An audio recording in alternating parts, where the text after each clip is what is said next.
বন্ধুরা, অত্যন্ত গুরুত্বপূর্ণ একটি খবর নিয়ে আমি আপনাদের কাছে চলে এসেছি। খবরটির হেডলাইন আপনারা দেখতেই পাচ্ছেন, লেখা আছে অবশেষে চুক্তিভিত্তিক কর্মীদের জন্য বিরাট বার্তা, স্থায়ীকরণ নিয়ে খুলল জট। এখনই স্থায়ীকরণ নয়, তবে অন্যান্য বিজেপি শাসিত রাজ্যের সমান বেতন 22শে জুনের বাজেটেই ঘোষণা হওয়ার সম্ভাবনা। এবারে দেখি ভেতরে ঠিক কী লেখা আছে। রাজ্যের লক্ষ লক্ষ চুক্তিভিত্তিক ও অস্থায়ী কর্মীদের জন্য অবশেষে এলো বিরাট স্বস্তির খবর। টানা আন্দোলন আর জল্পনার মাঝেই এবার সরাসরি উপর মহল থেকে চুক্তিভিত্তিক কর্মীদের ভবিষ্যৎ নিয়ে একটি অত্যন্ত গুরুত্বপূর্ণ ও ইতিবাচক বার্তা দেওয়া হয়েছে। প্রশাসনিক সূত্রের খবর, নতুন সরকার গঠনের মাত্র 15 থেকে 20 দিনের মাথায় রাতারাতি সমস্ত কর্মীর স্থায়ীকরণ করা কোনোভাবেই সম্ভব নয় বলেই স্পষ্ট জানানো হয়েছে। তবে সরকার যে এই কর্মীদের বঞ্চনা মেটাতে বদ্ধপরিকর তার স্পষ্ট ইঙ্গিত মিলেছে। সরকারের তরফ থেকে বার্তা দেওয়া হয়েছে যে বিষয়টি তাঁরা অত্যন্ত গুরুত্ব সহকারে দেখছেন, তাই এই নিয়ে বারবার চাপ সৃষ্টি বা বিরক্ত করার কোনো প্রয়োজন নেই। সবচেয়ে বড় সুখবরটি হলো বেতনের ক্ষেত্রে।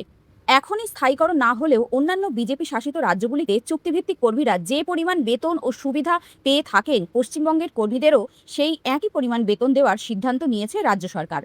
আর এই যুগান্তকারী সিদ্ধান্তটি আগামী 22শে জুন পেশ হতে চলা রাজ্য বাজেটেই আনুষ্ঠানিকভাবে ঘোষণা হতে পারে বলে প্রবল সম্ভাবনা তৈরি হয়েছে। সবকিছু ঠিকঠাক থাকলে আগামী সেপ্টেম্বর মাস থেকেই বর্ধিত হারে বেতন পেতে শুরু করবেন রাজ্যের সমস্ত চুক্তিভিত্তিক কর্মীরা।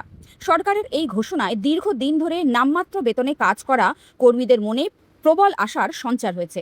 সেপ্টেম্বর থেকে অন্যান্য রাজ্যের সমান বর্ধিত বেতন হাতে এলে কর্মীদের পরিবারের আর্থিক সচ্ছলতা অনেকটাই বাড়বে। আর আয় বাড়লে সেই কষ্টার্জিত টাকাকে প্রথম থেকেই সঠিক খাতে বিনিয়োগ করা অত্যন্ত জরুরি। কোন স্কিমে টাকা রাখলে বেশি সুদ মিলবে বা কিভাবে ছোট সঞ্চয় থেকে বড় ফান্ড তৈরি করা যায় তা জানতে কর্মীরা smartsanchai.com ওয়েবসাইটে ভিজিট করতে পারেন।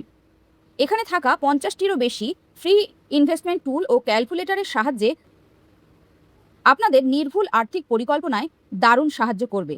আপাতত সরকারের এই ইতিবাচক বার্তার পর রাজ্যের হাজার হাজার চুক্তিভিত্তিক কর্মীর নজর এখন আগামী 22শে জুন মেগা বাজেটের দিকে। দীর্ঘদিনের হাড় ভাঙা খাটুনির পর অবশেষে তাঁরা উপযুক্ত পারিশ্রমিক পেতে চলেছেন। এই খবরেই এখন রাজ্য জুড়ে খুশির হাওয়া। তাহলে বন্ধুরা, সময় বলবে কোনটা ঠিক। আপনারাও আশায় থাকুন, আমিও আশায় থাকি। আশা ছাড়া আর তো আমাদের কিছু করার নেই। তাহলে এখনকার মতো ভিডিওটি এখানেই শেষ করছি। সবাই ভালো থাকবেন, সুস্থ থাকবেন।